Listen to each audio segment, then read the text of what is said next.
Hello Internet, I hope this video finds you well. I have just found this whetstone, this natural whetstone in my local area, which I hope to introduce to you and to the sharpening community at large.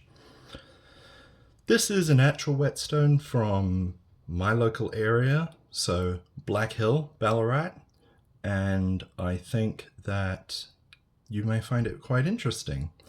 I use it both as a polishing and as a sharpening whetstone. So we've got those dual capabilities there. I would say that this is also a bevel setter for razors. So I personally shave with straight razors, and I've used this to set the bevel on a razor that was not very good on a Japanese whetstone called Binsui.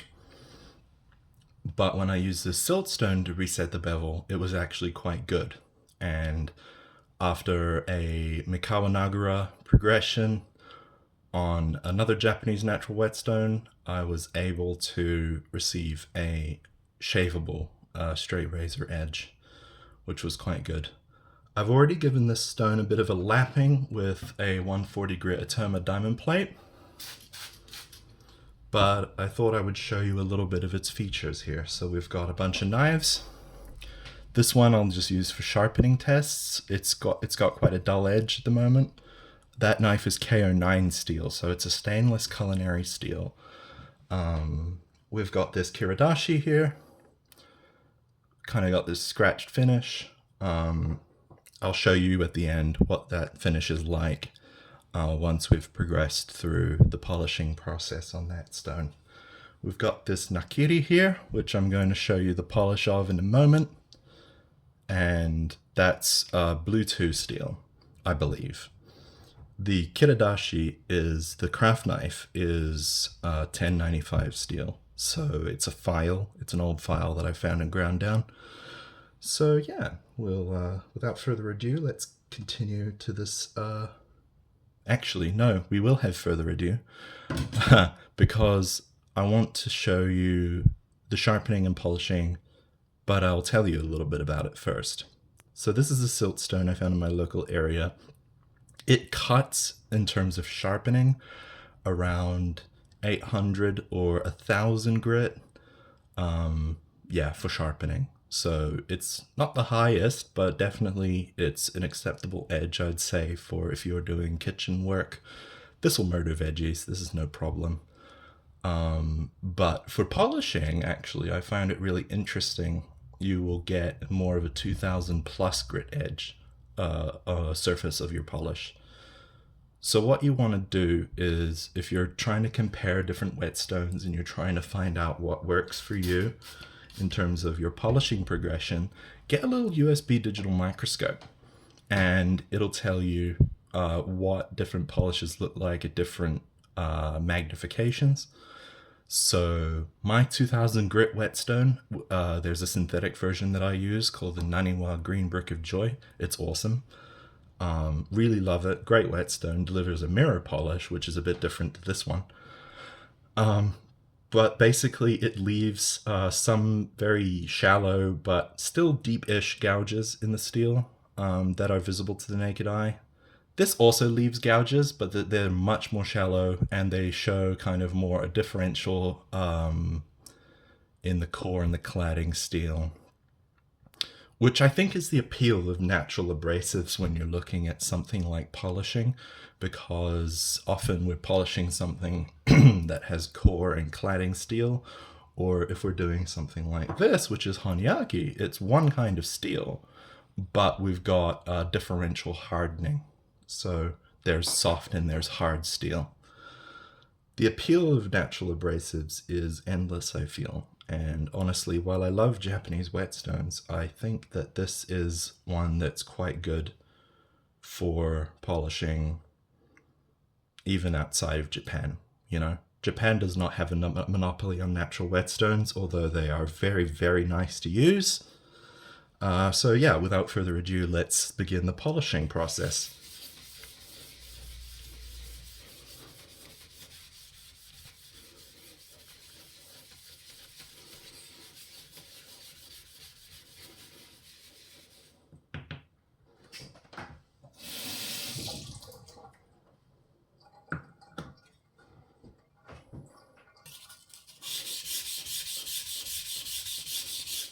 So you can see we've already got slurry here, and we've already got swarf coming off into the stone.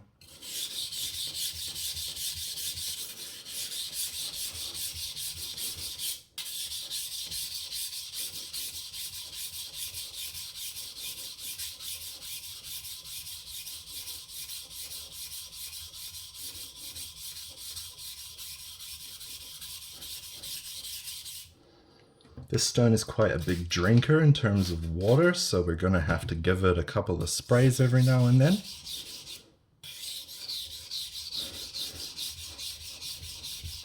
But I think you'll find that this is a very efficient polisher.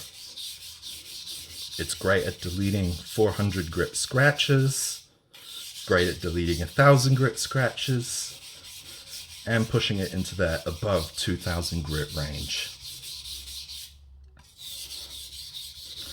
So my 2000 grit, as I mentioned, is the Naniwa Green Brick of Joy. My example for a 400 grit stone is the Naniwa Diamond Stone, which I've lately been enjoying, actually.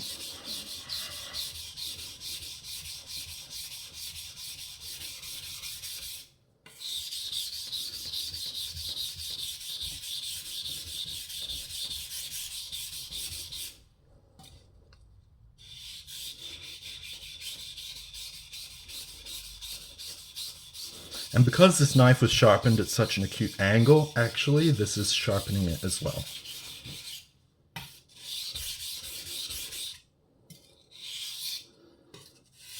Oop, just flicked slurry everywhere.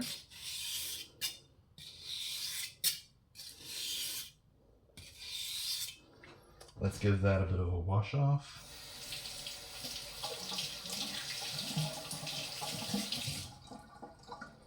And I'll go grab a cloth and be right back.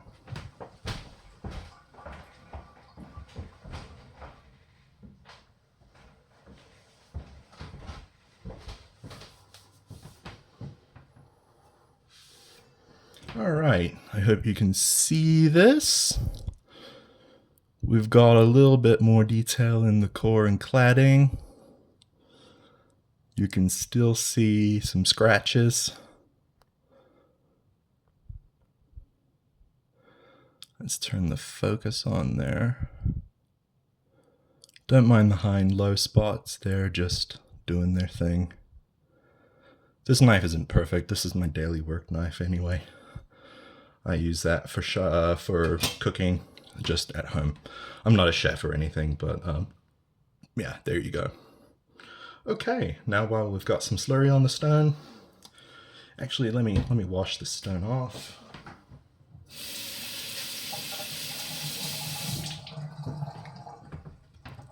Because I want to show you just how soft this stone is. All right, because this is quite a soft stone. I would place it around like a 2 in terms of, 2 out of 5 in terms of Japanese hardness, where 1 is like pure clay and 5+ is like a Nakayama, super hard Nakayama, or like an Azuku or Shibadani or something like that. This is like a 2. So yeah, definitely softer than Uchigamori, softer than Eni Nagura, softer than Binsui, softer than, I would say it's like a Takashima Tomai if you're familiar with Japanese natural whetstones. So yeah, see what you think.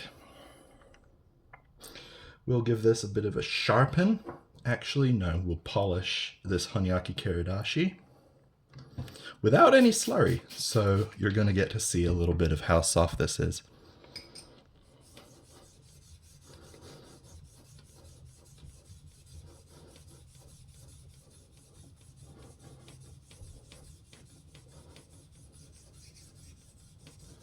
We've got slurry already.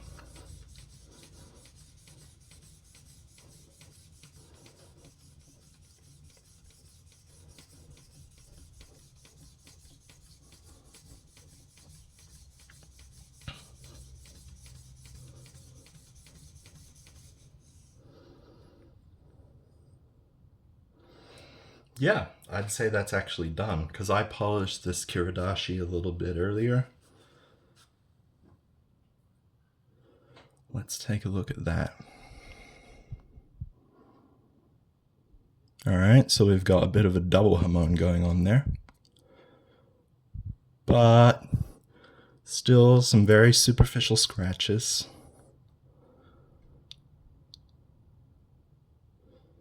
Very superficial, because this is quite a hard steel. Consider, when you're dealing with honyaki as well, the hard steel is hard, very hard, and usually not tempered, and the soft steel is actually still quite hard. So there you go. Give this stone a bit of a wash off again. If I were doing bevel setting for a razor, I would flatten this because, well, razors need to be absolutely flat. Planes like Kana planes from Japan definitely need to be flat. But this will set a bevel on a razor when it is flattened. But for sharpening, it's not as big a deal. We can just kind of use it as is. Okay, and I hope you will see now as well that when we use this for sharpening, that the raking of the steel across the stone surface actually creates a lot of slurry. So we'll just give this a bit more water again. Again, very thirsty whetstone. So we shall see. All right, and listen to this.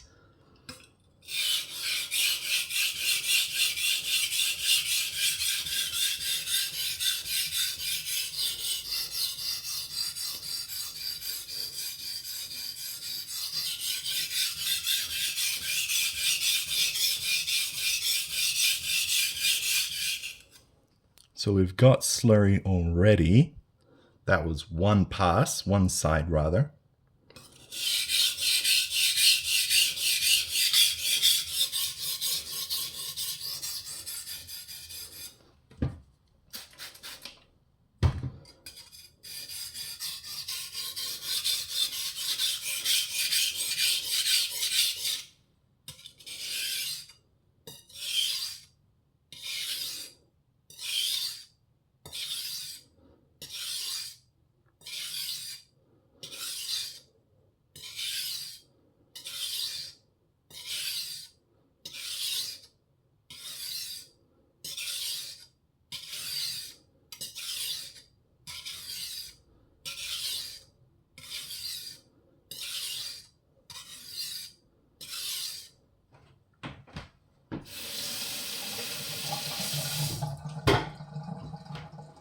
Plenty of slurry, plenty of slurry. There's no problems with slurry when it comes to sharpening.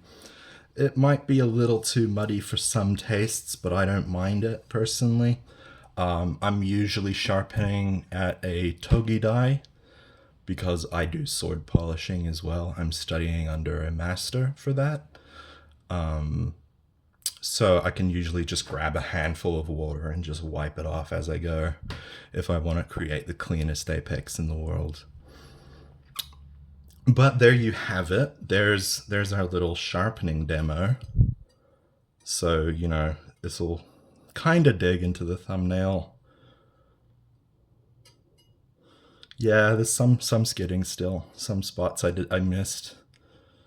But, you know, if we're using this as an example, that's digging perfectly into the thumbnail.